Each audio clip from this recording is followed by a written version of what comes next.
Welcome to Biztech's Technology Show, where we feature tech companies operating across Asia, talking about their solutions and how they make a difference to their customers' businesses. Now, today we speak to Jasper Knoben. He's the CEO of Intrepid Group Asia. Now, Intrepid was founded in 2017 and is one of Southeast Asia's top one-stop shop partners for brands to seize the full potential of e-commerce. Now, Jasper, welcome to the show. Thank you, Brian. Now, Jasper, could you start by giving us an overview of the Intrepid Group and your history in the company? Yeah, sure. So as you mentioned, Intrepid was founded in 2017 in Vietnam. Started off as a business mostly working with sellers. And I think the company had a bit of a pivoting moment in end of 2018, beginning of 2019. When a new management team came on board, and we shifted the strategy towards working not necessarily with sellers, but more with international brands, and serving them through an international partnership model, where since then we have established offices in 6 countries across Southeast Asia, the Lazada countries for a lack of a better definition, that is Singapore, Malaysia, Thailand, Indonesia, Vietnam, and Philippines. And we've built a fantastic team, in my view, and now work with about half of the top 100 leading brands in e-commerce across Southeast Asia, running their omni-channel e-commerce, which ranges from strategizing to actually running the stores on Lazada, Shopee, all the other local marketplaces. We do social commerce, we can run a brand's own web store, website, and we do everything from graphic design to chat to commercials to the fulfillment and warehousing, digital marketing, and providing our clients with competitive insights. So essentially then you're literally, with some companies, then the outsource partner for them. So outsourcing always sounds like it's a cost trade-off, right? And definitely we do have economies of scale. We have technology, in-house tech, which you would not be able to develop in-house as a brand. We prefer to think of it as an extension of your in-house team with specialist knowledge. So it's whether how you want to call it, maybe more a mix between experts, consulting, tech, and outsourcing. Okay, so Jasper, I want to put myself in the shoes of the CEO of a very traditional business. Let's just say I'm the CEO of a traditional department store in Thailand, and I have not really gone online. I've got a basic website, I have a basic online store. We haven't really made that leap. How would you help us? Walk us through that. I think there's a big difference between retailers and brands, right? Retailers, for me, if you are not online while the market is moving online, I would say you better get on there, right? It's a trade-off whether you want to be on marketplaces or whether you want to establish your own online presence. But I think if you're an offline retailer, you need to be willing to disrupt your offline business in order to invest as much as it takes to win online. Otherwise, it's going to be quite difficult. Scenario 2 is I'm a traditional brand. I have been running out of Malaysia for many years. I do a little bit of local sales, and then I realize, hey, actually there's a big opportunity that I'm missing out on.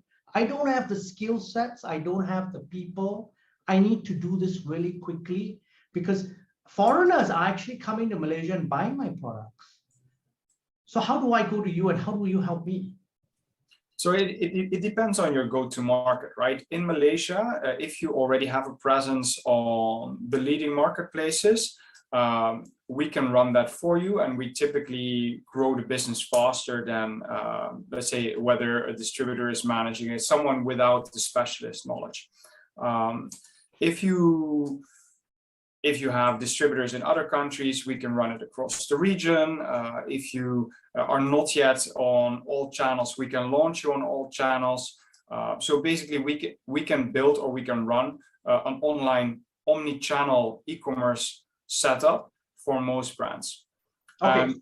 You have different brands. Some have big teams internally, some have only one person internally. As long as we have someone with the right mandate to work with, then we can grow your business.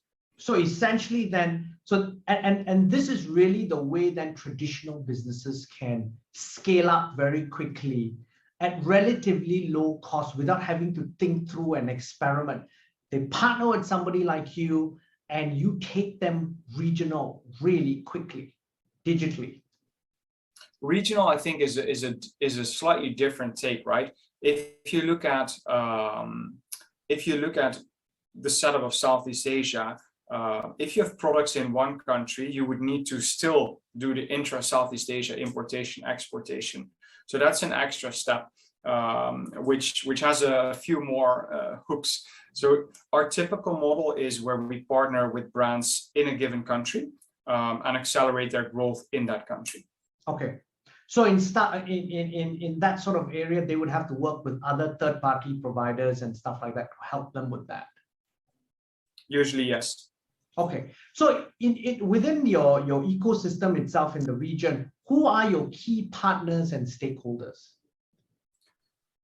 Well, first of all, it's obviously the leading marketplaces who, I think very interestingly, also following the path that we've seen in China, where the marketplaces choose to be a platform, a self-serve platform, and have realized that in order to scale, that's the only way to go, that they cannot do everything in-house. And in order to scale while enabling efficiency and the expertise among all the brands and sellers to maximize the potential of the tools that are available on that self-serve platform, you need to have companies like us. So I think it's a win-win for both marketplaces and companies like us to divide the work the way it is. So they're obviously key partners. And for us, then the brands, our clients, are the key stakeholders in Southeast Asia. And who are some of the key large brands that you work with in Southeast Asia? We work with a lot, actually, around 60 plus, so I will not be able to do everyone justice. We are working across all different categories. If we look at our team, we have ex-marketplace heads of category for all the major categories on the team. So we work with, for example, Xiaomi, HP, Samsung, Tefal, but also P&G, Colgate, Palmolive, you name it. Now, let's take then a step up and look at Southeast Asia and e-commerce from a macro perspective. How does the Southeast Asian e-commerce landscape look like in 2021 versus other geographies? Yeah, I think it's still early days in terms of e-commerce penetration. And I think looking at Southeast Asia and comparing that to other parts of the world, it's particularly interesting to look at China and contrast that with maybe the West. So if you look at the West, you have a fairly consolidated online landscape with in a lot of countries, Amazon being the dominant player. And Amazon is an online shopping destination which is optimized for finding what you're looking for in the most efficient way possible. So it's not a department store where you have branded stores. It's you search for a product, you'll find a number of listings and you'll buy that product. Quite text heavy, a lot of information, but it's not as engaging, etc. If you look at China, it's a very different look and feel to the platforms there. So it's a little bit more fragmented market where you have Tmall, you have JD, you have a couple of others coming up now. But there it's a lot more around engagement and exploration of new products. So the setup of the platforms are very different. It's more like an online department store where as a brand, you would have your own store where people come, explore new products, discover new products, learn about your brand, chat with you to interact with your brand, etc. And Southeast Asia is between the two geographies very much going in the direction of China. Obviously, I mean, both Shopee and Lazada are built on that model of thought. But the interesting thing for us is it's a more fragmented market. In most countries, you have three, well, Lazada and Shopee are regional, and then in Vietnam, you have a Tiki, a Sando. In Indonesia, you have Tokopedia, Bukalapak, Blibli, you have a JD, a range of others. So this omni-channel landscape makes it more challenging for, I would say, leading brands that want to have a presence on all platforms to maintain that presence. So it's a bigger problem for a company like us to solve, basically, compared to other parts of the world. And if you look at e-commerce penetration, it's still early days. I mean, in Southeast Asia, it's around the 10% mark. I think in China, it's above the 50% mark, the share of e-commerce of total retail. So there's still a huge upside potential. And what are your thoughts in terms of some of the key trends and growth potential of e-commerce in the next 2 or 3 years? One of the things you touched on was obviously the China being the lead, and social selling obviously is something that we should look out for. Tell us a little bit more, Jasper, through your lens. Spot on.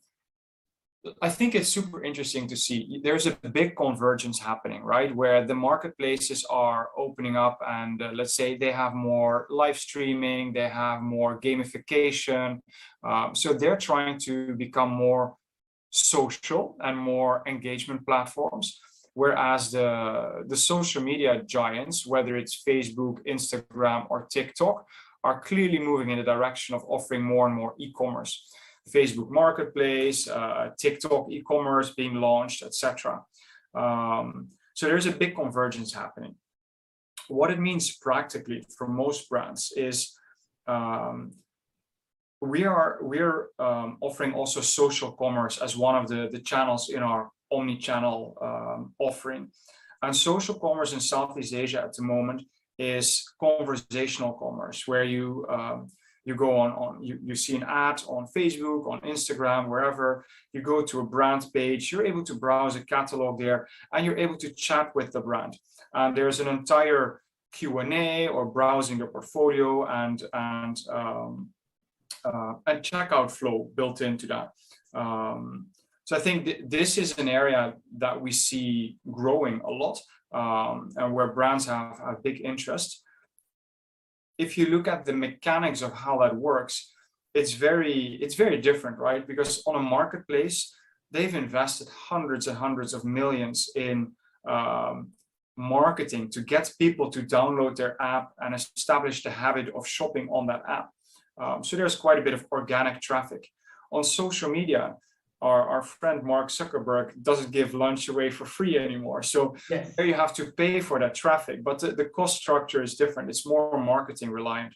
So this is where we're also building a very strong omni-channel marketing capability, so we can support brands end-to-end across all the channels in that continuously diversifying online landscape. So one of the things that you highlighted earlier in the interview is really the upside potential, because China is 50% online, Southeast Asia is 10% online. How is that going to be impacted, especially with the change in demographics? Because, so you talked about Mr. Zuckerberg and Facebook, that's an older demographic. TikTok is a much younger demographic. How do you see that sort of playing out in the next 2 to 3 years? Yeah, I think that's the big potential, right? I think there's definitely a room for the digitally native direct-to-consumer brands, basically, who will appeal to that younger demographic and who will do well on social commerce standalone, basically. What I expect, if you look at the past, is that over time, those niche brands will get bought up by the larger brands who will seek to maximize the return on that investment, and who will launch them on the omni-channel network that we see happening today. So we already see that now, isn't it? Because there are ex-Lazada folks and stuff who have gone and set up companies who are buying small direct-to-consumer brands, consolidating them, putting them through an acceleration model for growth. Just as you said, do you see that accelerating even, that key trend? Not necessarily. So yes, but I think it's also the two things. These are specialized companies that are looking to create value by buying a lot of small brands. And even though there are many value creation levers, one of the biggest ones is multiple arbitrage. Excuse the jargon. Basically, if you buy 10 small companies and you put them together, you can ask a higher price for the combined 10 companies, even without making any changes, right? Yes. So that's the aggregator model. Contrasted to that, our model is either called enabler or accelerator model. So we do not buy brands, but we work with brands to accelerate their business online.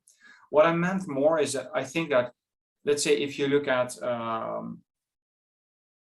the traditional powerhouses, whether it's a L'Oreal, Unilever, or P&G, or also on the fashion side, same thing. I think that they will start buying also niche brands and adding them to their portfolio to drive synergies and reach out to new demographics which they do not cover with their traditional offerings. That's interesting. I think that's something that we've not heard on our shows yet, the traditional brands buying up. One of the things people don't realize is some of these traditional brands have become amazingly strong players on the online space. Nestle being one of them, just being super, super successful on the online space. Now, I want to zoom in now on you as a company, Jasper. Now, Intrepid has raised recently a Series B round for about 11 million. How are you deploying that capital, and what are your key objectives for 2022? I think how we're leveraging that capital and what we see in 2022 and onwards are fortunately very well aligned. So first of all, we believe in the power of establishing a regional presence, right? So we built strong teams and offices in 6 countries from the get-go, even when our business was still small in the country.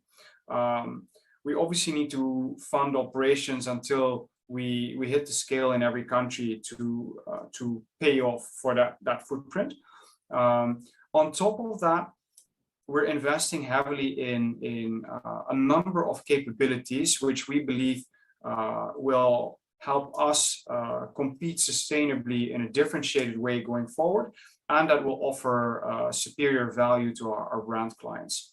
And a couple of things to highlight is, first of all, tech. We're investing a lot in tech, both for in-house use, where all our teams are powered by our in-house technology, which makes their life a lot easier, less manual work, more efficient, automation, less errors, etc. We are investing a lot in marketing. As I shared before, no, I haven't shared this actually. If you look at what is happening in China, you see that brands spend around 30% of their media budget on Alimama, on platforms. This is where you can target consumers with the highest buying interest, and therefore you have a very high return on your ad spend.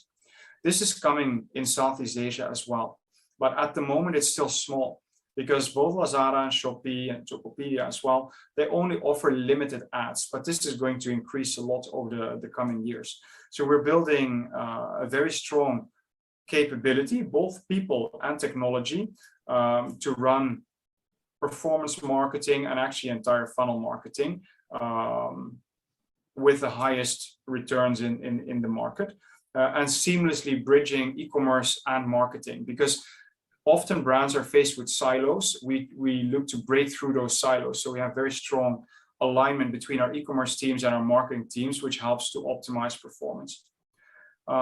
Finally, related to tech, you can imagine that if you're a brand and you're selling 5% of your total business online, then it's not a top priority, right? The moment that you pass 10%, that's when GMs, country CEOs typically start to take note.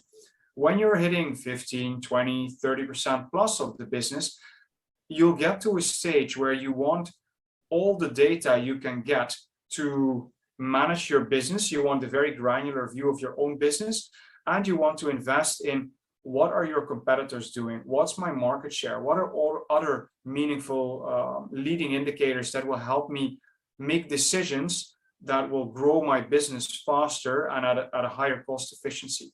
So we're also offering a insights solution with market share and all sorts of competitor tracking metrics, which we believe will also be very helpful for brands as they scale to the next level.